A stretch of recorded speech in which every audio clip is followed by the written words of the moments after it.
to resist. We weren't going to fight back, but we were going to stand our ground. And we also knew that eventually, systematically, the government would have to remove us. We were aware of that. We made that decision. And that decision, when you have truckers and farmers and families who come down there knowing they could go into the world of legal prosecution, something they're not aware of, something they're not familiar with, but showed up anyways and stood their ground. That was powerful. You know, it was amazing. We were showing on the screen there, men and women, truckers, farmers. I think they were singing "O Canada." One fella had his hat off over his heart.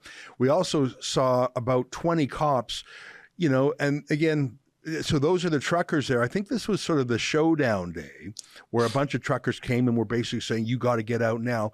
But you can just see what I mentioned earlier. Ottawa, Windsor, those are big cities with big police forces. You could get 300, 400, 500 cops, a SWAT team, riot horses, helicopter dispatched in a matter of hours in those cities. But in Coutts, Alberta, the best the cops could muster was 20 folks, and the exuberance and the sheer numbers and the flat open spaces, those cops were showing it on camera now. They turned and walked away. Like they thought they could get the truckers to blink. The truckers didn't blink. The cops blinked. I thought that was a fascinating moment. That was an extremely powerful moment. That was the Tuesday of the first week. I remember that clear as day. I remember their first attempt, and this syncs with that the farmers and the truckers breaking the very preliminary Milk River blockade at that time. They blew through there. You might have seen videos of that previously, but they had made the attempt and had essentially told a few truckers, because we didn't have a barricade, we didn't have a barrier, we just had trucks on the highway facing east and west, so we had no real way to stand our ground in a way that the RCMP would have to essentially come to a standoff with us. And they had convinced a few truckers to leave by just essentially saying, you know, you're leaving or you're getting arrested. So that's a pretty obvious decision.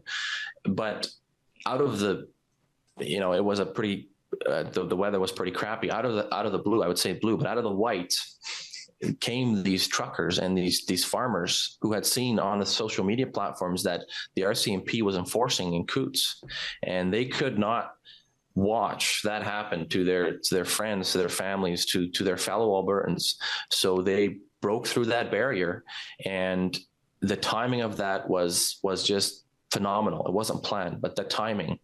And when they showed up, we ended up taking that equipment and forming a fence-to-fence metal barrier with equipment, trucks and trailers and farm implements.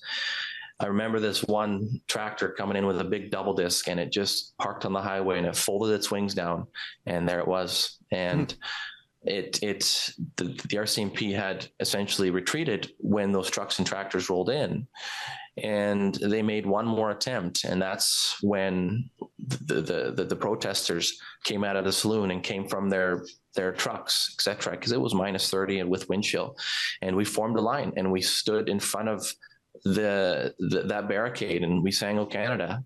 And I remember clearly indicating, we maintain our distance. We wanted a no contact. That was our goal, and we were successful with that. The numbers and then the force that was presented with equipment and the people on that highway turned the enforcement effort into a failure, and the RCMP took an approach that led to more of that essentially led to negotiations going forward. Now, we're gathered here today because we're talking about the Trucker Commission of Inquiry and whether or not the use of the Emergencies Act was legally, morally, constitutionally, politically justified. It's pretty clear that the answer to that is no. And the way I know that is that your blockade, which was by far the most effective in the country, was resolved before the Emergencies Act was deployed. It was resolved. Tell me a little bit about your testimony before the Trucker Commission this week. Yeah, so I got subpoenaed a couple months ago, and obviously leading up to it, not sure how it would transpire. So I watched a lot of it from Alberta. And this is not something that has ever happened. Essentially, the Emergencies Act has never been enacted, so the inquiry has never been necessary. So becoming familiar with the proceedings, etc. I remember showing up a couple days early and just getting my feel of the room, but going in prepared. I sat down with Martin, my legal counsel, who was sponsored by TDF, and my criminal lawyer, Yoav Niv, who works with Chad from Williamson Law. We did a lot of preliminary prep, and I came in and I was able to articulate well and speak to what, I was subpoenaed, but there was also a willingness on my part to get in front of the commission, to get in front of the country, and to share the truth of what happened in Coutts.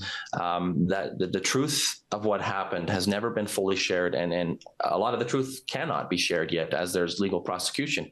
But the narrative in the mainstream media has changed from an event, a peaceful event, where there were unfortunately situations outside of the main blockade that cast a bad light on us, but it was separate.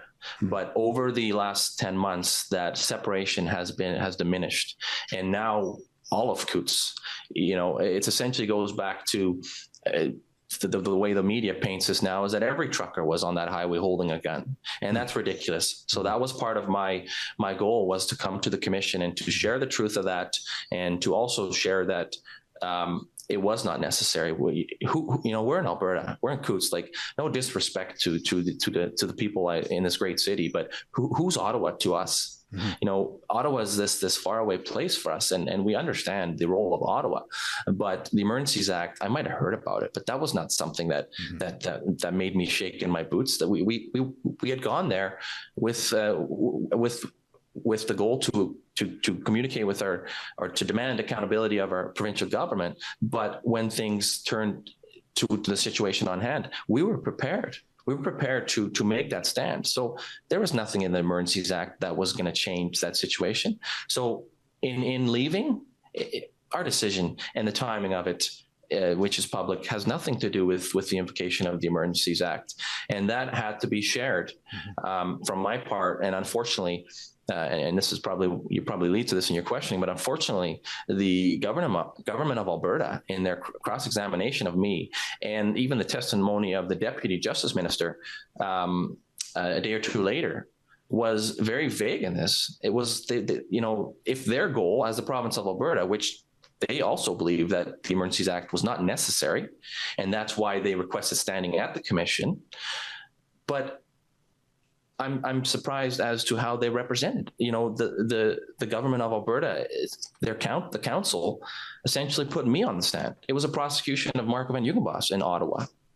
And well, that's obviously a holdover from Jason Kenney's regime. The new Premier of Alberta, Danielle Smith, is more sympathetic to freedom and more critical of lockdownism, but obviously she's only been in the office for a few weeks. And you have all these, in fact, the prosecution of you and George and Marco, you're Marco, excuse me, and Alex. The prosecution of you three peaceful protesters was started under Kenney in his last month as Premier. Correct. Yeah. And now it's like a zombie that's operating under its own energy.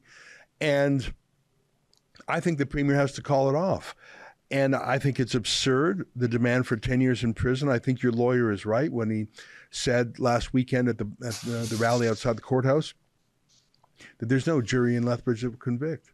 Like if 70% of the people of Coutts were in support and their town was being blockaded, but still 70% of them supported it, you're not going to find a jury to convict. What you just saw was an excerpt from my nightly show, the Ezra Levant Show. Every weekday, I do a monologue. Usually it's about half an hour. Then I interview an interesting guest, and then we read my hate mail or my fan mail, whichever is more fun. It's only available behind a paywall, though. That's how we pay our bills here at Rebel News. We don't take a dime from Justin Trudeau. But the good news is it's only $8 a month, about half the price of Netflix. And in addition to my nightly show, you also get weekly shows from 4 other friends here at Rebel News. So you're getting 36 shows a month just for $8. I think it's worth it. And even if you're not quite sure, do it anyways, because we rely on viewers like you to keep us free and independent. I promise you I'll never take a dime from Trudeau. Just go to rebelnewsplus.com and click subscribe. Thanks.